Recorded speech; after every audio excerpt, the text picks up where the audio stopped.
Are we just going to do the banner? Oh, I didn't make one yet. All right, then I'll do here. We'll just do the pre-show there. So this is the Technorama pre-show. Craig and I are just checking final audio levels, etc., making sure audio and video are working for you so that we can do our podcast.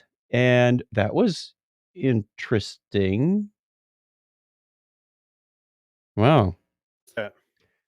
The iPad keeps disconnecting and reconnecting to the mixer.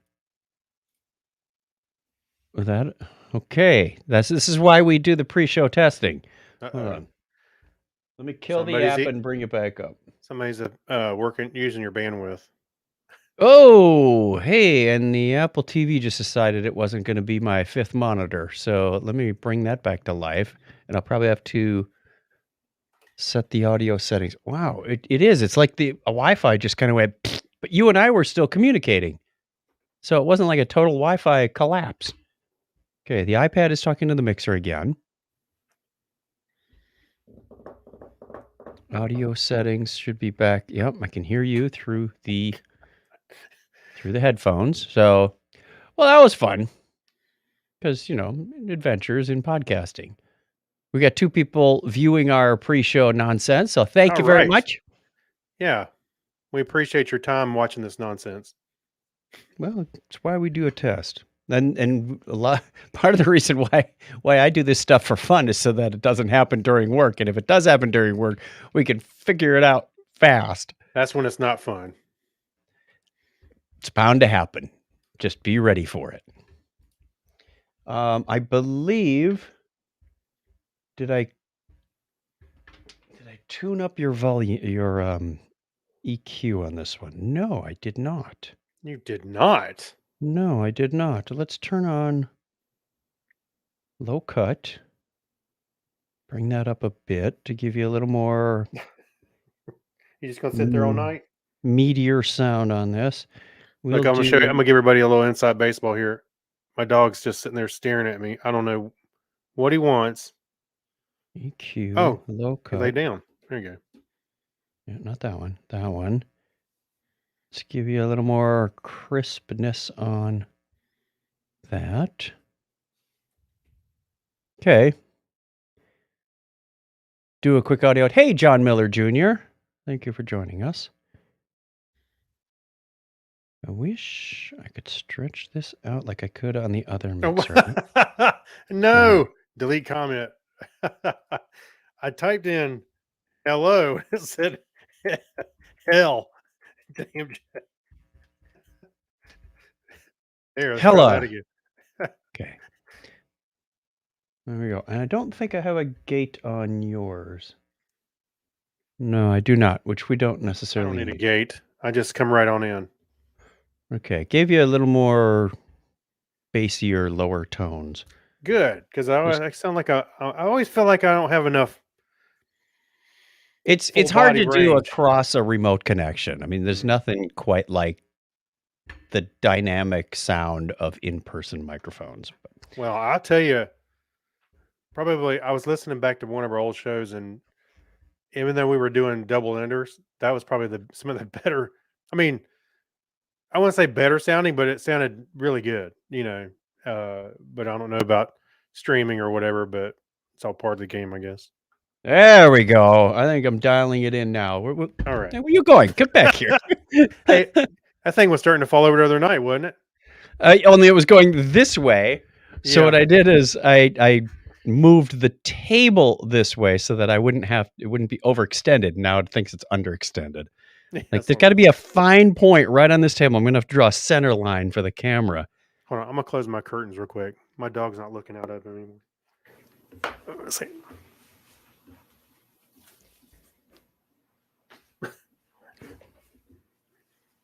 All right. You're ready? Yeah, let's do it. Ready? Let's do this. Okay. Recording our main show in 5, 4, 3, 2. Technorama episode 662, Footloose and Fancy Free.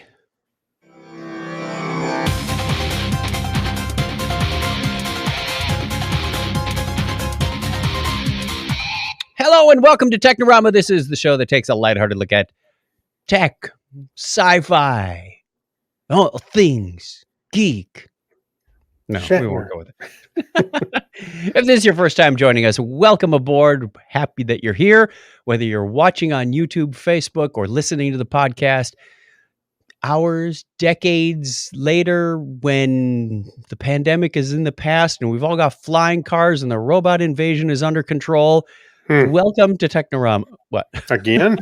The robot Well, invasion's under control robot. again? Yeah, which robot invasion was it? Yeah. Robot Invasion 1 or 2? Well, the first one was because of vacuums. The The robot first one vacuum. was just known as the Great Robot Invasion until the second one happened. Yeah, because they were cleaning our houses. And the second one, they actually were. I'm Chuck Tomasi dangerous. from sunny Phoenix, Arizona. Joining me as always is Craig Stepp. How are you, Craig? I'm doing good. I'm doing really good. I'm ready to podcast. Well, good, because that's what we're here to do. Yeah. You know, I don't know why. Today, I've been looking forward to this all day long. You have? Yeah, I don't know.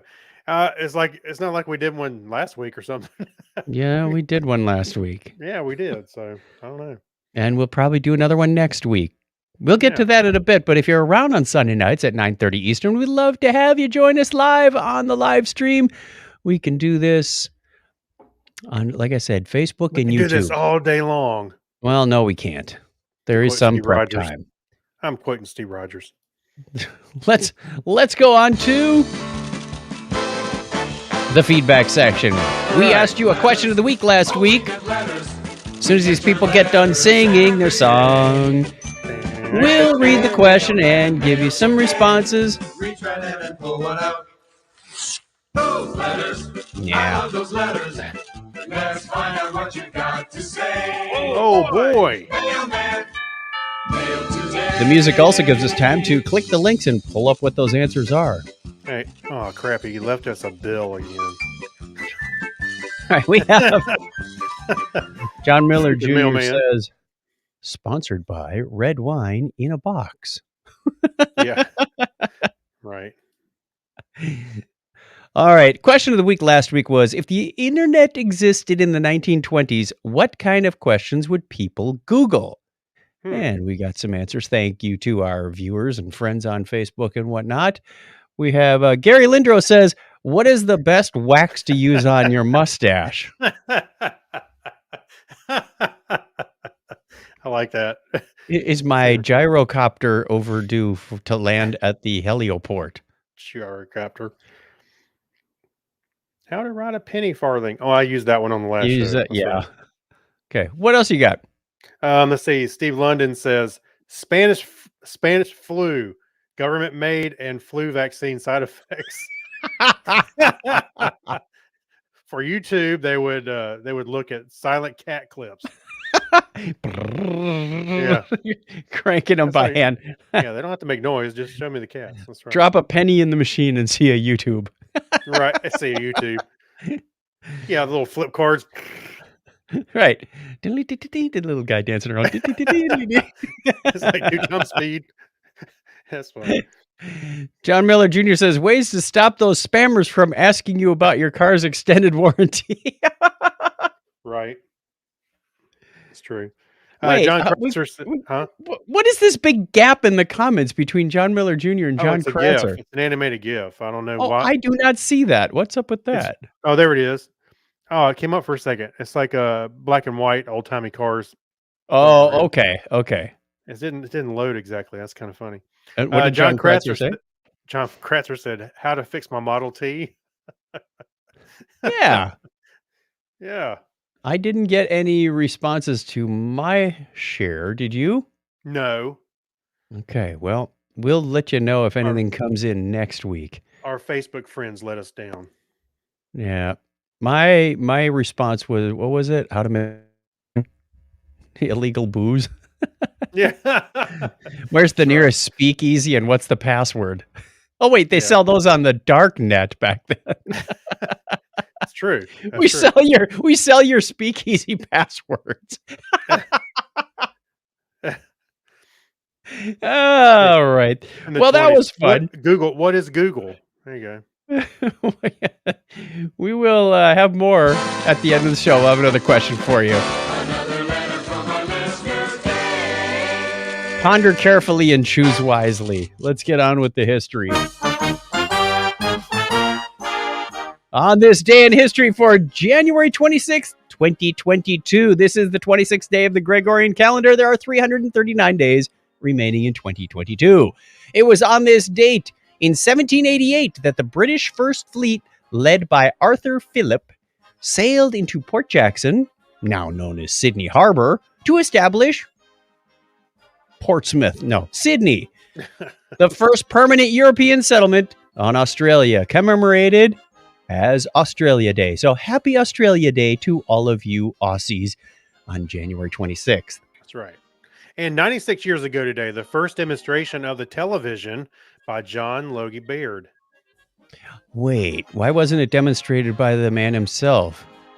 What did Philo they Farnsworth. demonstrate? Yeah, well, I don't know. Philo Farnsworth made television possible. John Logie Baird's probably a salesperson. They get the engineer in the back. He was in marketing. Salesperson. Yeah. Let that's me right. demonstrate it if you want to sell some of these. I bet you if I look him up, that's exactly what he does. 1949, on this day, January 26th, the Hale telescope at Palomar Observatory saw first light under the direction of Edwin Hubble, becoming the largest aperture optical telescope until BTA 6 was built in 1976. Holy smokings. That was like 27 years between those two. That's right. Also today in 1962, Ranger 3 was launched to study the moon. The moon probe later misses the moon by 22,000 miles. Well, that's not necessarily a bad thing. If you're studying it, you don't want to hit the moon. You do want to go kind of alongside it. Maybe. But maybe that was also part of their experiments to go, ooh, we did we're going launch to a have to. mission to hit the moon, remember? To kick up some space rock? Yep. Yeah.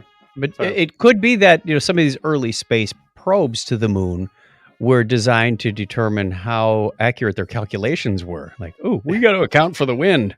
Yeah, it was probably supposed to go into orbit and just kind of went. Anyway. Close, but no cigar. All right. Happy birthday goes out in this date to American General Medal of Honor recipient Douglas MacArthur. He was born on this date in 1880. And Polycarp Kuch, German Polycarp, American. isn't that your Yeah. Polycarp. Polycarp Kush? Yeah, German American physicist and academic. Nobel Prize laureate, was born on the same date in 1911. His Born parents January must have 20th. hated him, Polycarp. but- Yeah. Born January 26, 1921, Japanese businessman, co-founder of Sony Akio, co-founder of Sony, comma, needed there, Akio Morita. There you go. I'll put it in there now. Thank you. American journalist and film critic Gene Siskel was born on this date in 1946. And American mathematician Susan Friedlander was born 76 years ago today. Oh, no, she is 76 because she was born 76 years ago. Right. Still alive, according to our algorithm. Right. And Eddie Van Halen, Dutch American guitarist, songwriter and producer, was born on the same date in 1955. Rest in peace, Eddie Van Halen. That's right. I didn't know he was actually Dutch American. I was kind of surprised when I just read that. Yeah. Well, I mean, it's a Dutch name. I knew that. Mhm. But born, what would they be, 1 year later? Comedian, actress, and talk show host Ellen DeGeneres is 64 today. And also turning 59 today is an English singer-songwriter and guitarist, Andrew Ridgeley. Ridgeley. The other half of Wham. There was Yes. George Michael and Andrew Ridgeley. That's right. So what's he done with his music career? Where are they now? He's collecting residuals. That's right. Technorama presents. Where Also born that are same they date in now? 1967, English businessman and co-founded the Internet Movie Database. Oh, we salute you, Colin Needham, for the Internet Movie Database. Oh, so many disputes are solved these days with IMDb. Well, and it also helps play the 6 Degrees of Kevin Bacon. I've seen this person somewhere before. I was just playing that with one of the things we'll talk about a little later. Kevin Bacon? January birthdays and some February birthdays in our own birthday database. Would this be the Technorama birthday database, the TBDB? Gives you Yeah, the right. heebie-jeebies. Is Will the Computer Guy on the 26th. 2 birthdays on the 27th. Mark in Memphis. Oh, we haven't heard that in so long. Chip Burkhead from the Scotch Coast is on the 27th. Also, Sarah P. from NJ, who was born in OK, moved to VA, married Brad P. from NJ, moved to NJ, and is now back in VA. If you followed that, send me a diagram. It looks like one of those criminal things with the yarn going all over the place. But happy birthday, Sarah P. Matt Baum, a.k.a. Racer X from Pittsburgh, PA, is on February 1st. Also on February 1st, our final birthday, Brandon Kirkwald from Minnesota. That's the way it was on this day in history for January 26, 2022. And if you want to get your name on our birthday calendar, the TBDB, I'm just going to use that. TBDB? Technorama birthday database. There you go. TBDB. Go over to chuckjet.com/birthday. Hey, if Jonathan Strickland can change his little tagline, his intro after 15 years, he says, how the heck are you? We can tweak our show too. Yeah. So thank you very much. That's the way I was on the... I already did that line. So let's just play the music and get out of here.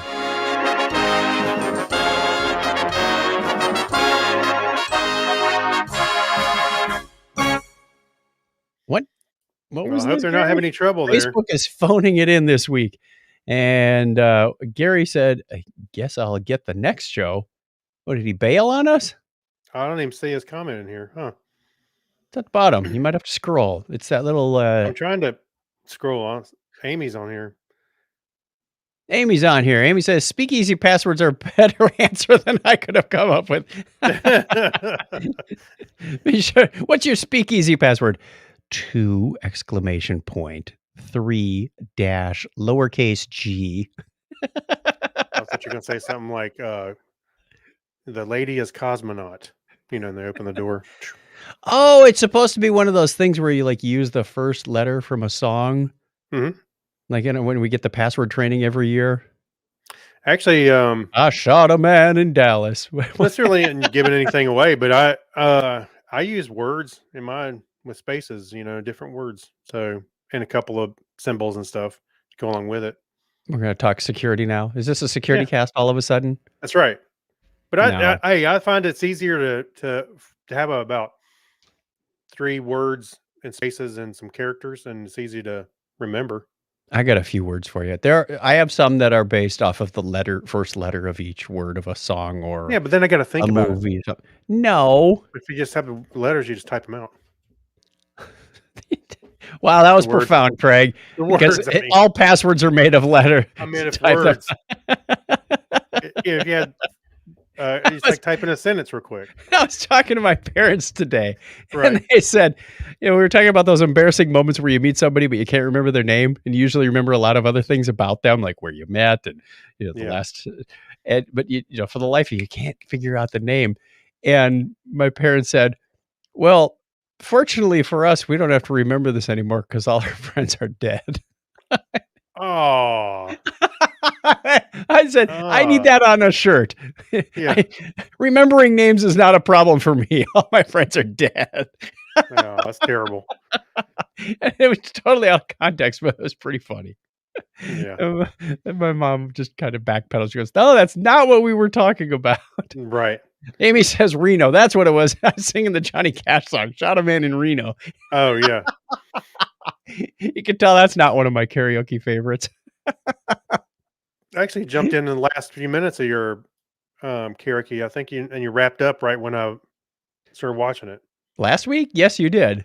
Yeah, last week. All right, here's a plug. If anybody, like the 5 people that are on this podcast aren't already aware.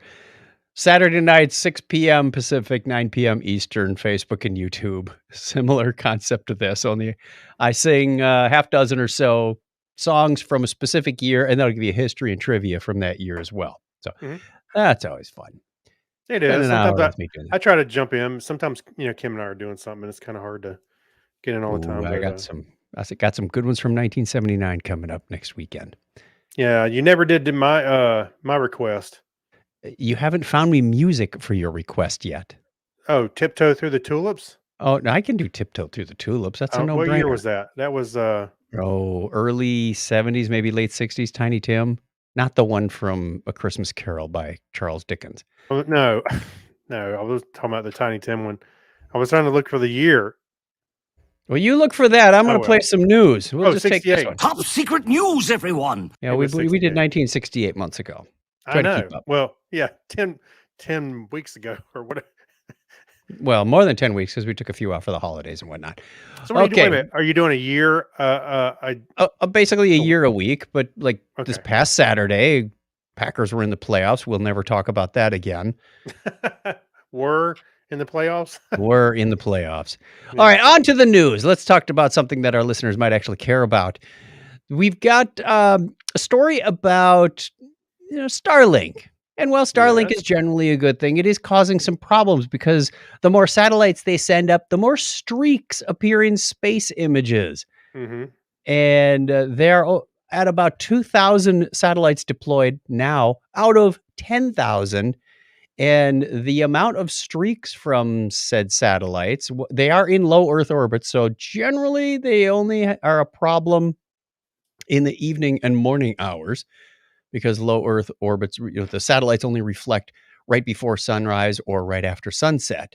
In the middle of the night, they're not a problem because they're going in the shadow of the Earth, so they're not reflecting any light. Right. But many more satellites are going to be deployed in the future, not necessarily by Starlink, but by others that are in higher orbit, and those will become a problem throughout the nighttime observing. And they said nobody really thought of this. They're saying that the percentage is up, and you go take a picture of this wonderful galaxy, and there's like this white scratch right through the Hey, picture. Terry, you didn't clean the lens again. It's like one of those old timey-wimey films where you see the Yeah. line moving around. Yeah. Yeah, I thought it was. it's I a bit thought it of a was problem. interesting that. Go ahead. Well, they've asked Starlink and other satellite providers in the future to consider uh, not just necessarily painting them dark, but also like some baffles or louvers that would cause the thing to like self-shade itself. Actually, So well, Starlink's already got that. They started putting them out in, I think the article said in 20, 2020, where it had 2018 some or visors. 2019? Oh, Yeah, they had some visors that will kind of try and block it, and they said it did help, but not extensively. yeah. But I'm sure there's room to grow on that. In 2019, this meant satellite streaks in less than 0.5% of all twilight images, but by August 2019, that had escalated to 18%. Okay, that's a jump like 36 times. Yeah, it's going to Okay. get worse. Hey, they're actually supposed to have. I think they asked. I don't know what the final number was. It was like 22,000 satellites. Well, Starlink is targeted at 10,000 by the year 2025,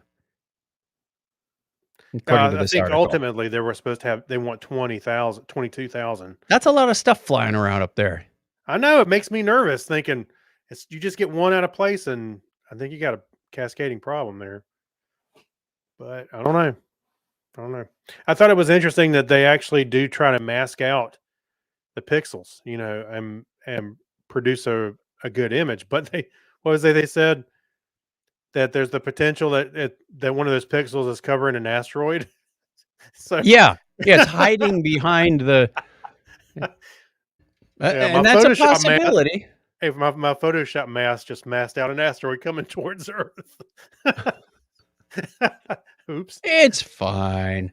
Yeah, it'd be fun. And those are the Star hard Wars. ones to see too when they're coming from the direction of the sun, which is where you would typically be looking just before sunrise or just after sunset. So, yeah. So, all is not rosy with sending up many, many, many more satellites. Right. We'll have to do more space observing, aka James Webb. Okay, let's go on to the next one. What have you got?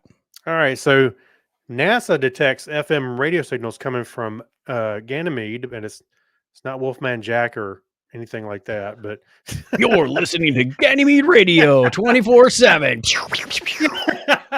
Jupiter's hottest moon station. You stole my joke.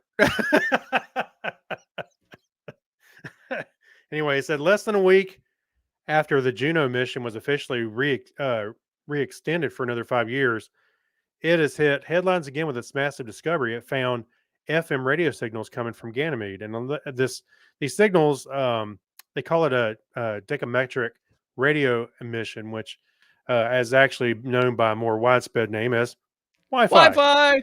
That's right. So it's on the frequency of Wi-Fi. The actual source, they believe, is caused by electrons that are oscillating slower than the normal rate, and it's causing this phenomenon to happen. I think the electrons on It's this. called cyclotron maser instability. That's what it stands for. I think my doctor diagnosed me with that. Yeah, my cyclotron. Wasn't he on Futurama? Cyclotron It's maser calculon. instability. It's If you've calculon got cyclotron maser instability, for see 4 your hours. doctor. Yeah, if you for 4 hours. Careful. Like the electrons on this podcast are oscillating slower than their normal rate. Yeah, we call that. Well, this is pretty cool. Now they only had like, what was it, 5 seconds or so of the actual broadcast, if you want to call it that, because Juno, which was actually extended for another 5 years, hooray, was flying through a field of Ganymede. They said, this is awesome. We need to get more exploration of Ganymede up there because this is really cool stuff. And the more they explore, the more they learn. And the more they learn, the more they want to explore. So this was just a tiny glimpse into something. We may get a mission to Ganymede at some point in the future. Yeah. What were the other discoveries that they said? One of them was, of course, the underground oceans, which they said are much deeper than 10 times deeper than the United States, than the Earth.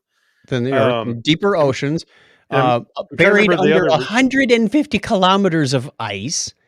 Yeah. And they also found, what did they call them? There's like magnetic fields that they can cause aurora. So that's kind of cool. A moon has this kind of stuff going on. Well, hey, we saw the Rebel Alliance hanging out on the moon of Yavin. So great documentary. If you haven't caught it, you got to watch it. And it had a big forest on it too. So who knew Disney Plus had documentaries like that? Moon of Endor. Anyway, never mind.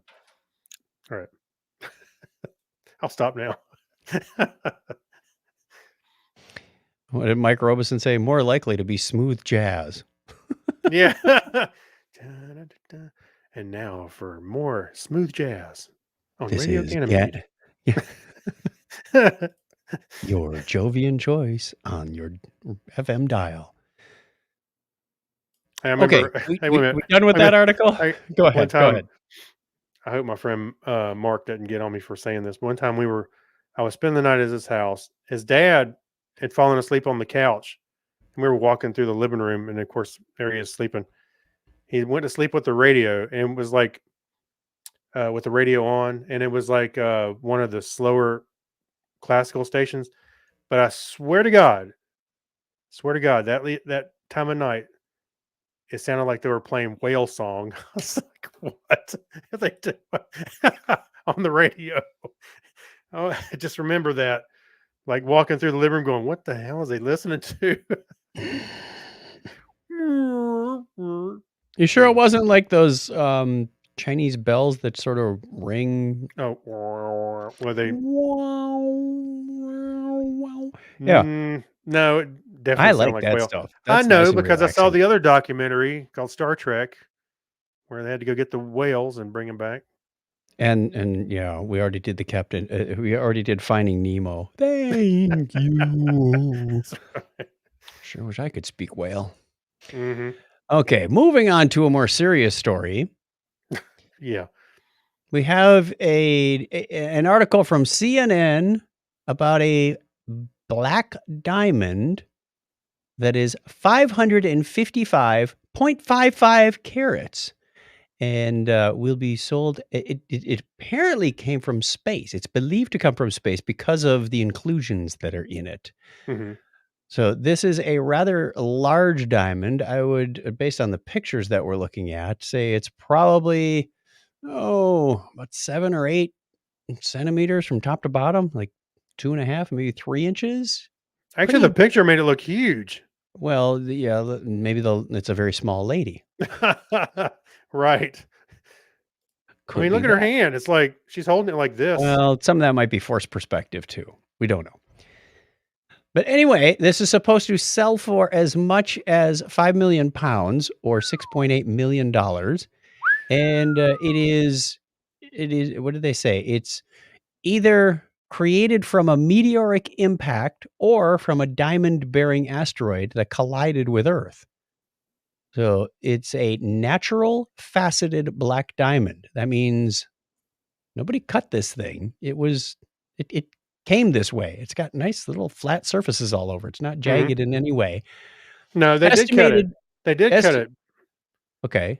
Because they said the shape of the diamond is inspired by the Middle Eastern Oh, symbol right. of Hamsa, a sign of protection, which means 5 in Arabic.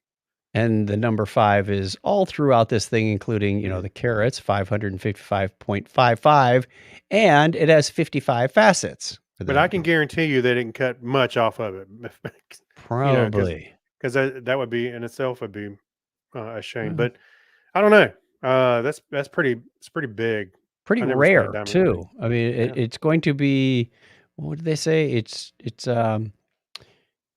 called a carbonado diamond. That's what you call these black diamonds from, well, not necessarily the ones from space. Estimated between 2.6 and 3.8 billion years old.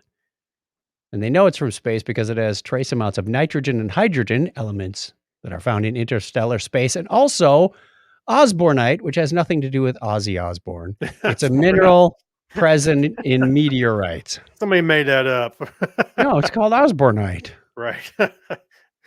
Well, this either came from space or it came from Ferris Bueller's friend Cameron. He said, Mike says that the diamond is probably full of triphid seeds. Okay.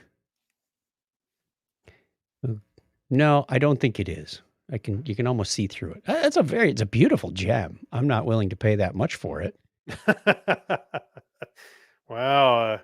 Benefits from work have been pretty good for you, haven't they? If you are interested in bidding on this, you can bid online at, was it Sotheby's that's having the auction? February 3rd to 9th. Look, there's another picture of her holding it to her face. That's what I said. It's as big as her nose, if not bigger. Bigger. It is bigger. And she doesn't have a ginormous nose. I'm not sure that's what I would compare it to. I mean, look, well, I'm saying from the top of her lip to her eyes. I mean, that whole thing, that's a good size. Right. All right. Rare space gems. I want one, but I'm not going to pay that much. I'm going to go look in the backyard, see what I can find. Valentine's is coming up. That takes care of it for the news. No. Hey, Donald, look what I got. I won't tell you how much it costs, but we don't have any money left in our account anymore. And we owe a little bit. All of them. As a matter of fact, they're coming to get the house. So pack up. This is our retirement. Yeah. This one rock. Right. But it's an investment, so it should appreciate. That's it for the news. Next, we've got our Hacks and Strange Stories. Oh, yeah. This is cool. Well, go ahead. Lead us in. What have you found? So Elon Musk's name appears in a 69-year-old book about space travel. Sort of. I know, sort of. But anyway, but his name did appear in there, sort of.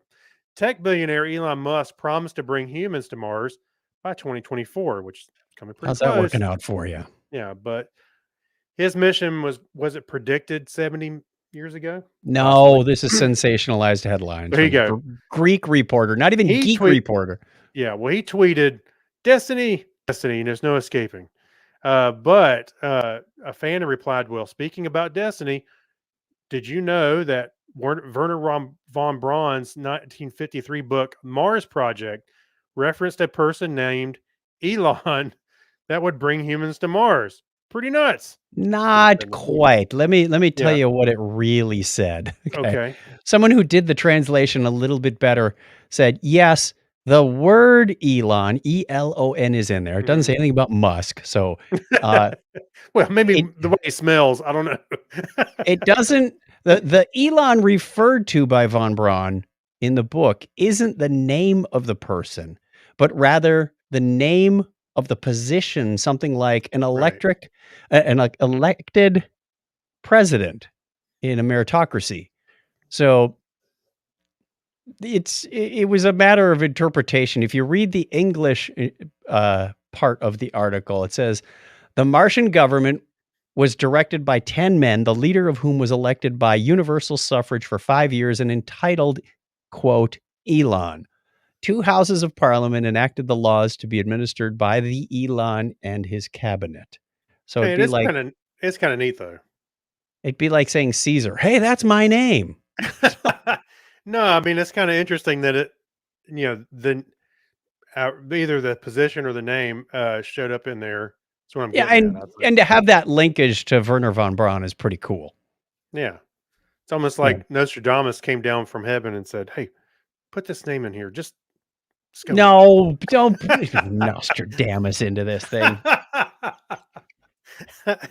Yes, Nostradamus. But I thought it was pretty neat from that aspect. Where Mhm. he came up with this name, I don't know. Maybe that word has been around before. His own Um, name? no, that von Oh, Braun for the used that as a title of someone in a leadership position. yeah. I don't know if it was a German. Is it German name or The something? Or document was originally in German. Now, for those listeners who don't remember, Werner von Braun was originally German. He Mhm. was part of the Nazi rocket program.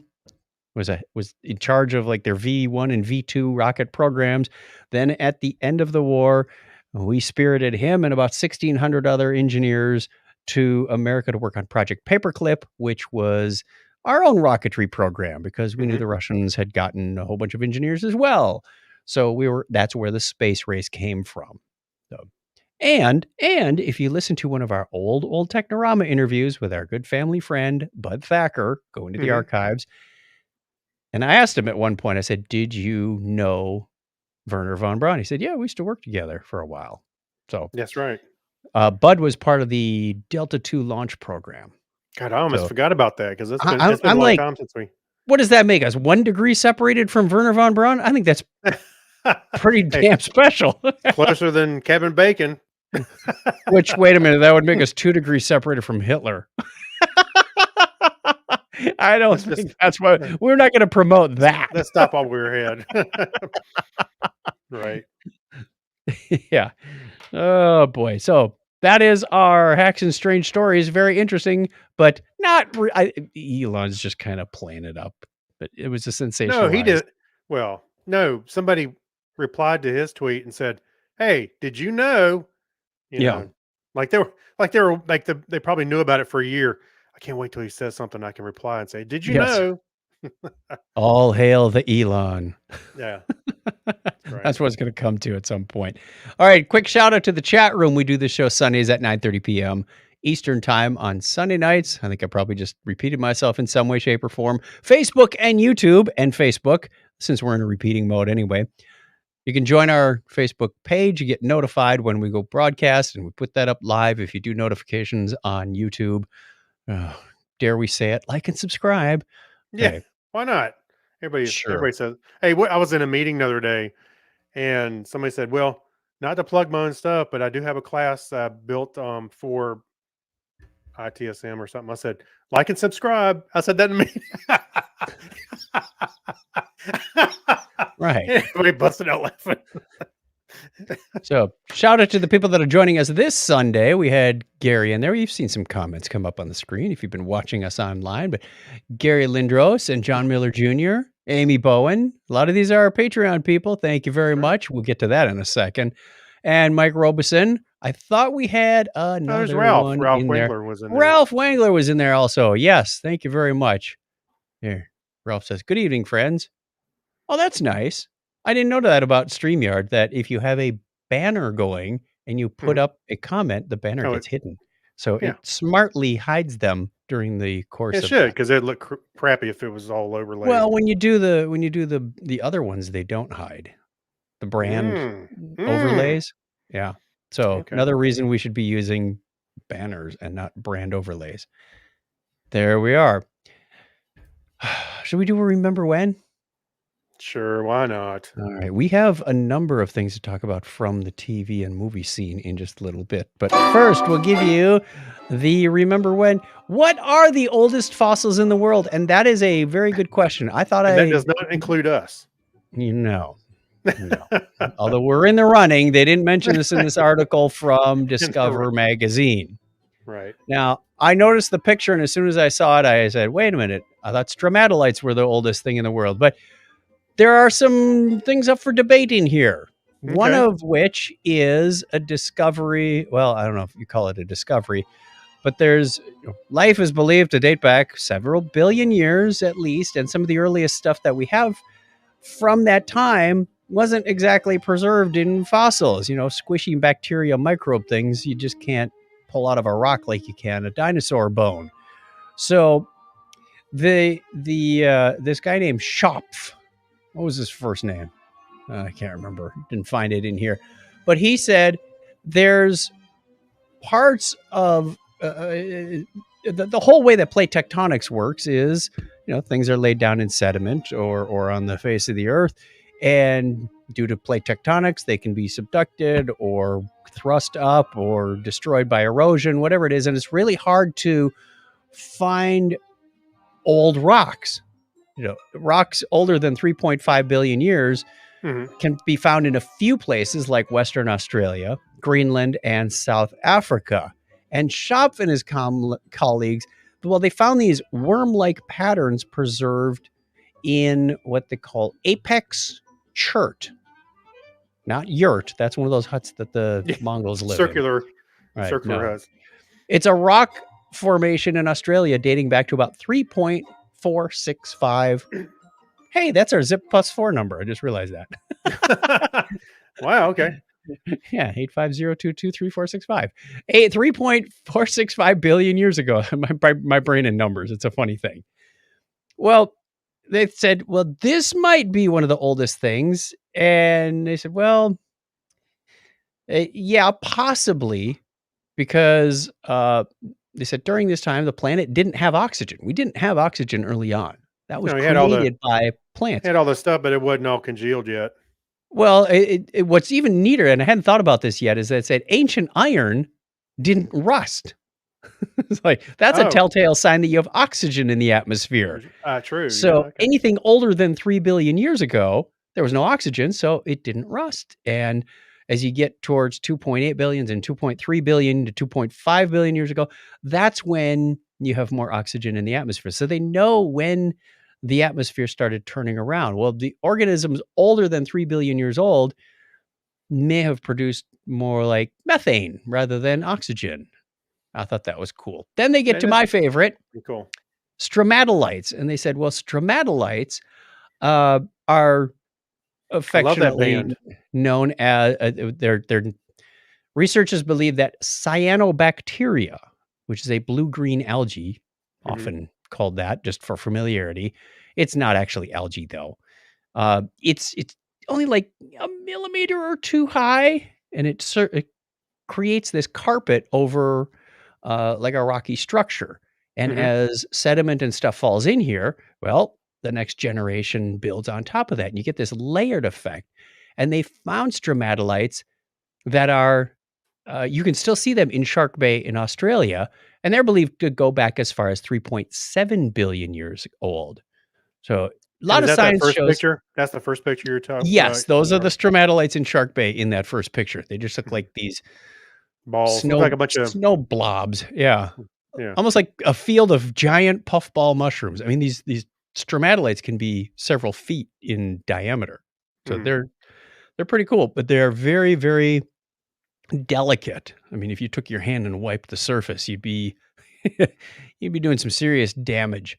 However, there's been some debate whether those are the oldest ones.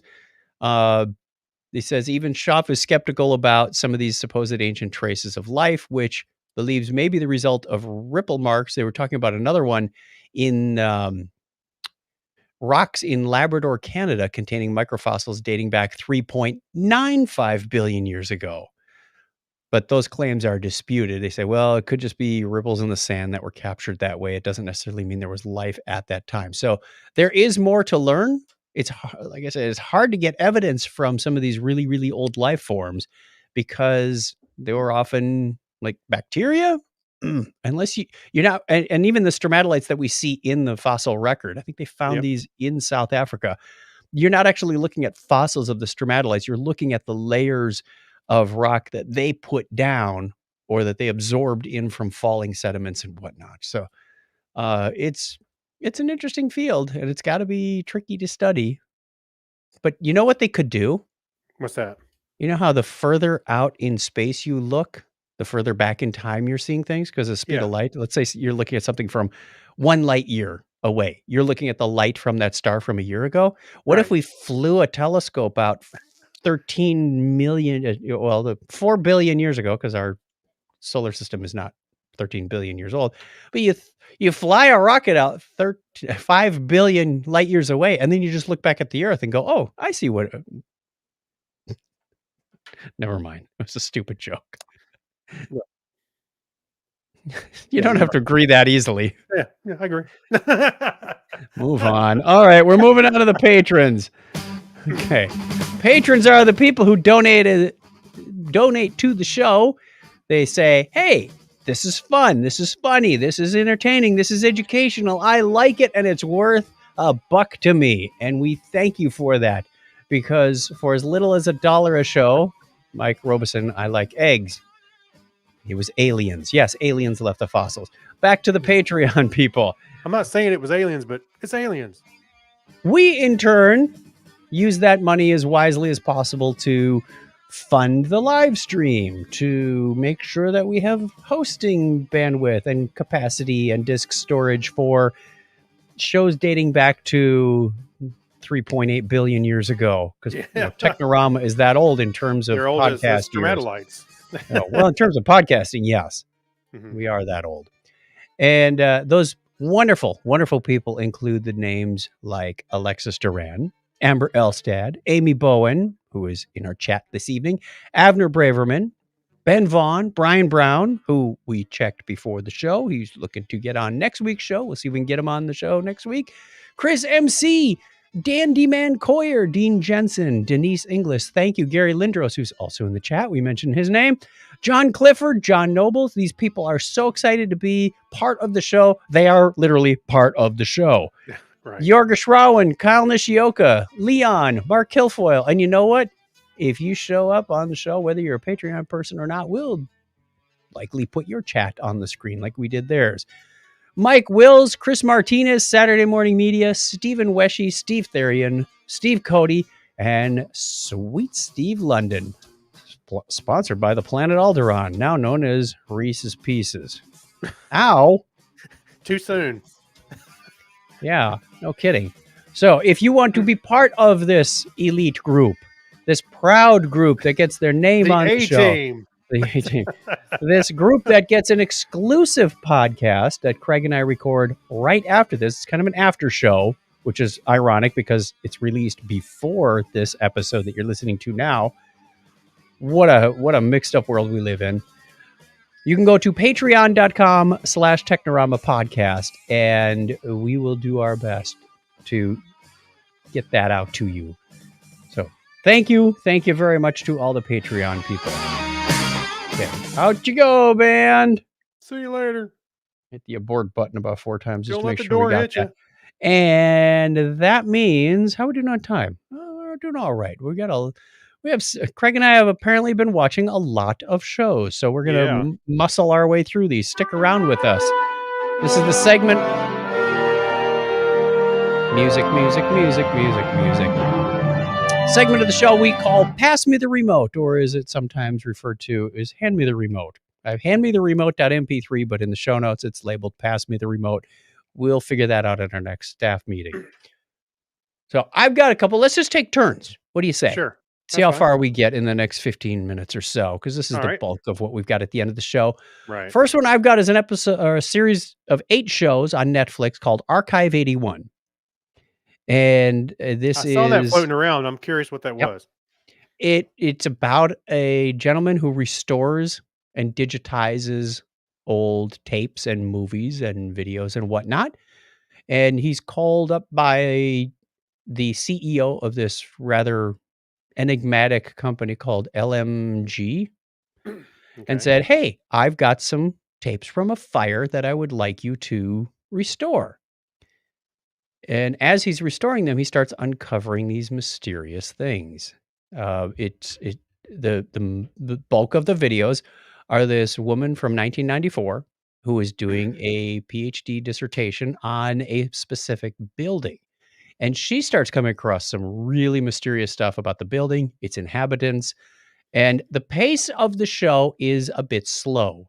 But it's Okay. like the first Alien movie was kind of slow, but that was part of it. It I kept your interest, but it normally was slow.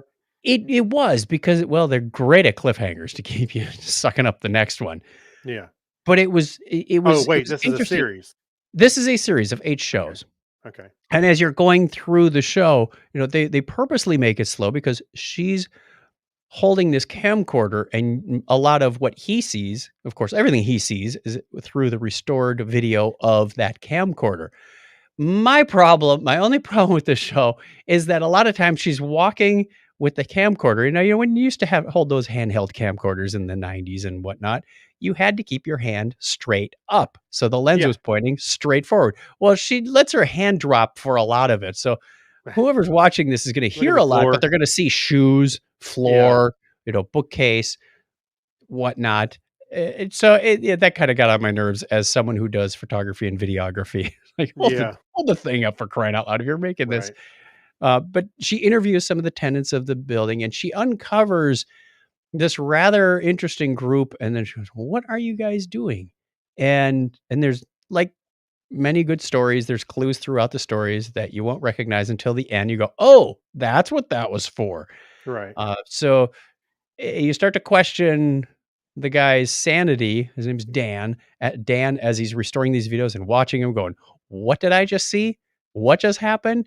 There are some supernatural aspects to it, so you're gonna have to suspend disbelief and go, "Okay, I'll go with that for the story," because some of it is a little over the top, but it lends itself well to the storyline itself. I liked this.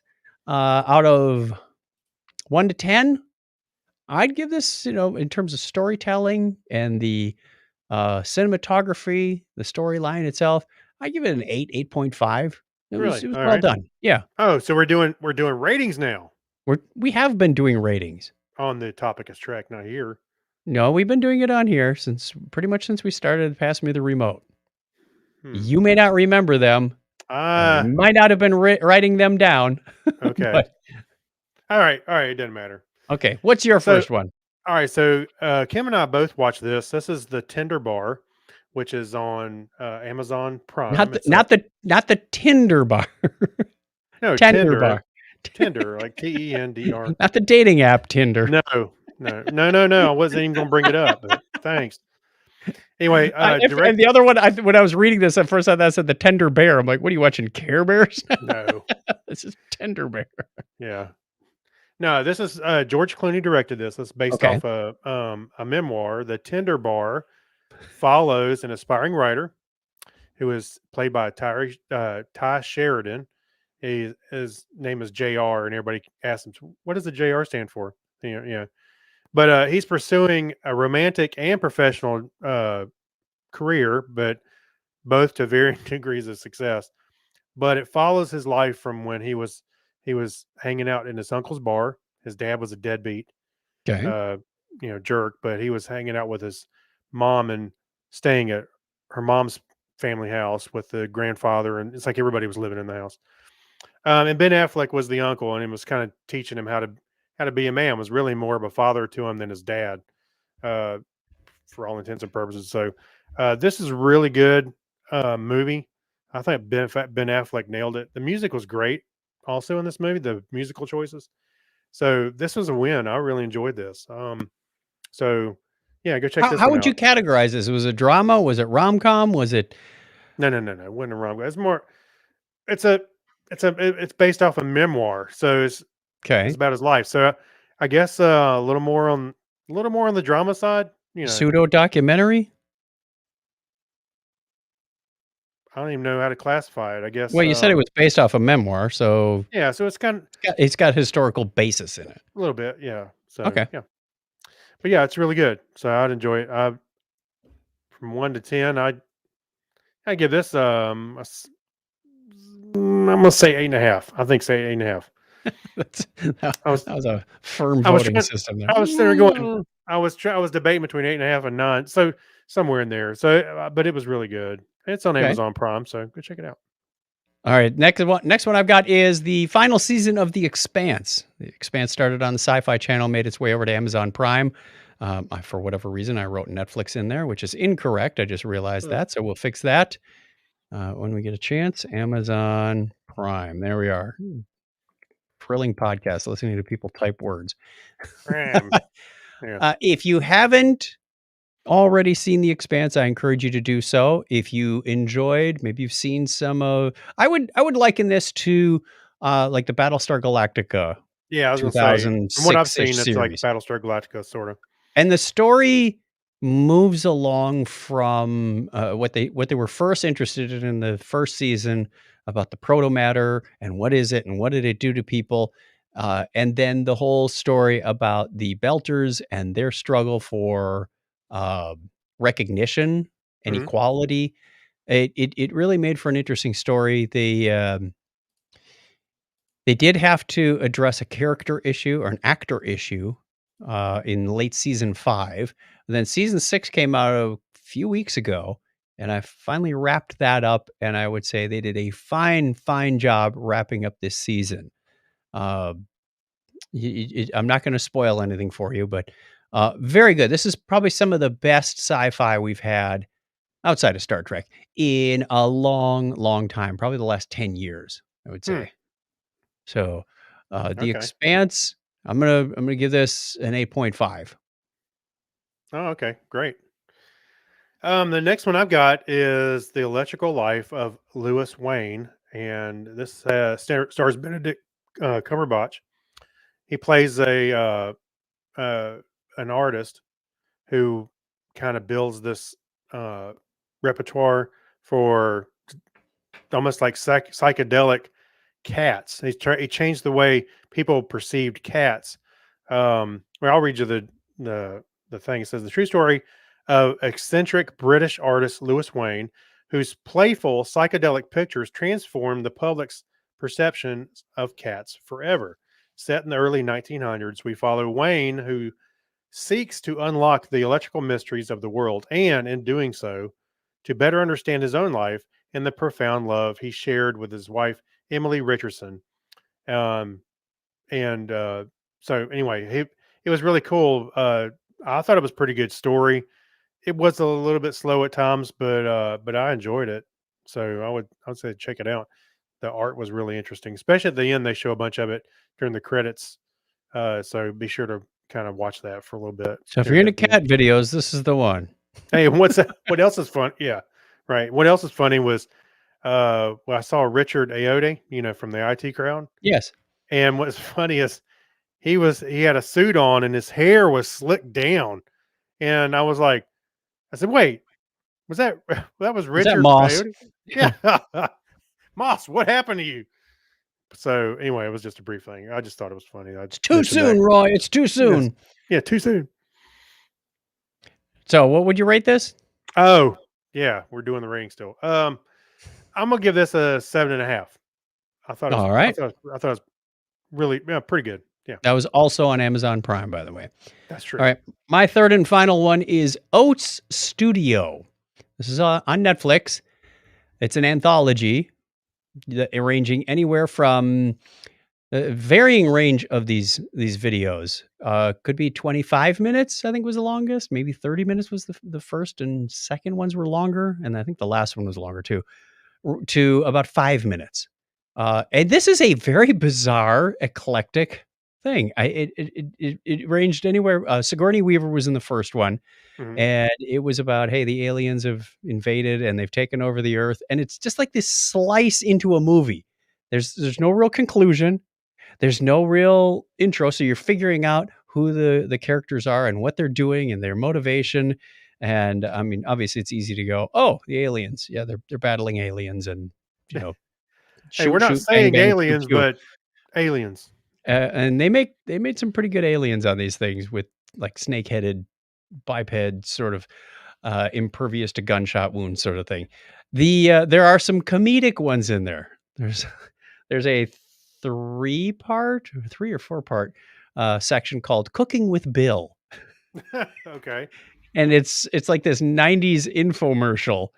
Welcome to Cooking with Bill. It looks like it's more out of Kentucky Fried Movie than it is out, like, how does this fit in? I mean, you're watching him shoot aliens in this very dystopic environment, and then you switch to Cooking with Bill, and he's showing off these newfangled gadgets, the latest tech. It's Right. what I really want to show is the Dice Master for 950, whatever it was. It looks like this chainsaw with a million blades and slicing and dicing, and Right. it's so contrived, it's hysterical. They've got another one that's got two segments called Bad President. There's another comedy section called God, where you've got God sitting in this big, like drawing room, and he's got a section of earth out in front of him, and he says, "Oh, what are they doing right now? Oh, look at them, they're running from the fire." And Jeffrey, his manservant, is like, "Jeffrey, throw a match on that building." And so it's like God is burning down buildings and killing cavemen, and Right. it's like, this is messed up. This is seriously messed up, but it is so funny. Oats Studio. And I'm Mike gonna give says, this are aliens doing dance numbers? not on my show. Yeah. So Oats Studio on Netflix, I highly encourage this. For one, from the sci-fi standpoint, they did a great job. I would like to see some of these little clips fleshed out into full-scale movies.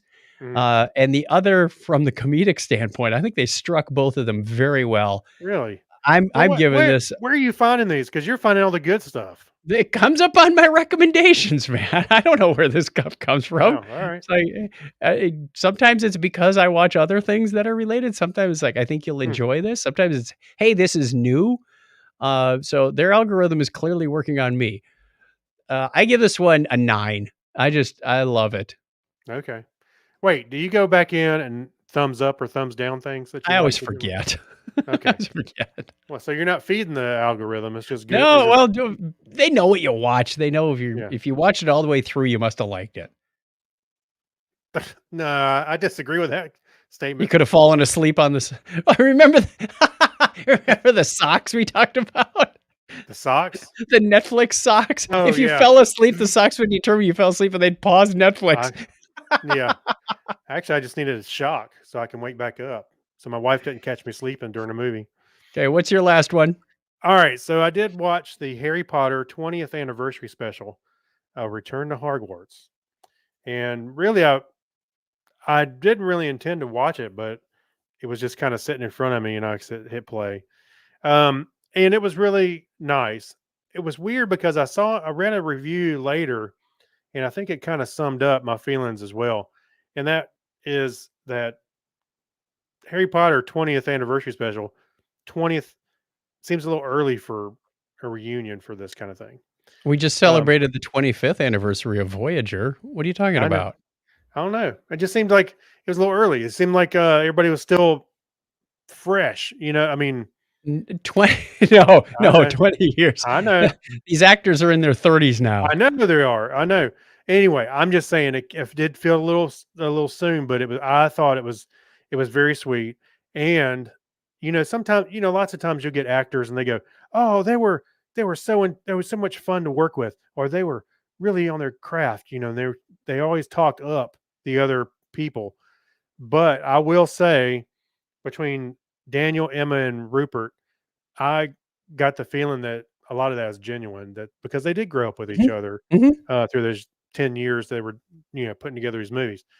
There was especially a sweet moment when it was just Rupert and Emma, and she was talking about growing up with everybody, and Rupert said, "Well, we watch each other grow up," and he started to well up in tears, and he said, he basically told her, "We're family. We'll always be with each other, or we're stuck with each other." And he says, "And Emma, I truly, I love you." And she started tearing up, and it was genuine moment. Then they broke the moment, and he said, "As a friend," not before anybody took it the wrong way. But it was a sweet moment. Yeah, but it was those kind of things I Nice. like to see. It was good. There was a lot of behind the scenes stuff. A lot of the actors, they talked about the actors that aren't with us, or crew people, I should say, in general, because it wasn't just actors that passed away. Yeah. Um, and they mentioned them, and then yeah, a lot of behind the scenes, and you see them talking about moments like Daniel and Gary Oldman were talking about scenes that they shot and how they were thinking about it at the time. And they actually had a good working relationship too. And a lot of people commented that you could see when they were working together that they kind of grew together, sort of like their characters did. Sirius Black wasn't as bad as they made him out to be in as a character, and he was kind of a not a father figure, more like an uncle to Yeah. Harry. So, and that's kind of the way they were in real life as well. It was really cool how a lot of their characters kind of molded into how they are as people in a way. So go check it out. Like I said, I felt like it was, why didn't they wait to 25 years or more? I don't know. Just kind of weird, but All right. What do you rate it? I'm going to give that a 7.5. That's Okay. but it was really good. And you, on a related note, I'm sure you heard the news that Daniel Radcliffe will be playing Weird Al. Yes. Not sure how I figure that one's going to work, but well, there was a Funny or Die video a while back, and Aaron Paul from Breaking Bad was playing Weird Al, and that's kind of where that came from. The director that put that together had this idea of the Weird Al story, and that's where this came from. So they got Daniel Radcliffe, and I posted on Facebook, "Thank God Gary Busey wasn't available." he's a little old. No, he's as ridiculous as Daniel Radcliffe. Right? I don't know. I think it'd be fun. I think it'd be fun. Daniel's done a lot of serious roles. Maybe it's time for a comedic one. I did like Weird Al's comment about the thing. He said, "When I put out UHF, I swore that every 33 years I would put out a new film." So it's like clockwork. Here we go. Like Haley's Comet. Yeah, so I'm looking forward to it. Alrighty, that takes us to the end of our Pass Me the Remote section, and we have one last question for you that we will socialize on social media next week. Put on the reverb. Question of the week. Do it again. Do it again. Question.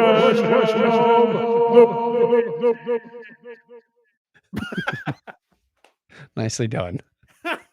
Hopefully that made it out on the feed all right. It sounded a little weird to me, but okay. Well, you just say it. Let the words take their effect. What's a very old game that's 100% worth it to play now? Now, we didn't necessarily say video game. It could be a board game. It could be a card game. Could be as simple as dot your nose. I had hopscotch. London Bridge. Hopscotch with real scotch. Single malt. You take 2 hops and then you throw one back. Right. Until you can't hop anymore. Yeah. You're just falling down. Okay. Well, that was a fun topic. Let's ruin another one. D&D. Spinning the bottle.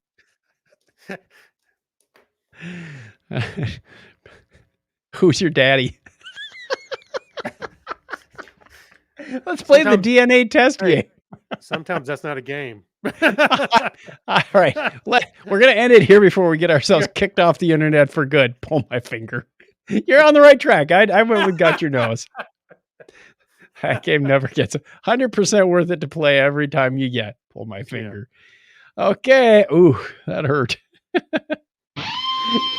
You know what that music means? It's time to get out of here. If you want to get in touch with us, Craig, roll that title that says, call the listener line 707-530-2428. We have not had any feedback in a while, but we'd love to hear from you. Call us. 707-530-2428. Yep, the line still works. I checked it out recently. Or send us an email, technorama@chuckchat.com if you want to be part of the show. Don't forget, Sunday nights, 9:30 p.m. Eastern time, whatever that is in your part of the world. Hopefully it's something not in the middle of the night. I know in Australia, it's like Monday afternoon. You're already Well, at work. luckily, but you can check us on replay. Yes, you can. We do this podcast. You can find that wherever you find all your popular podcasts. And of course, we're on social media. If you just search for Technorama Podcast, you'll find us in one shape or form or another. Until next time, Craig gives a binary high five. All right, 101.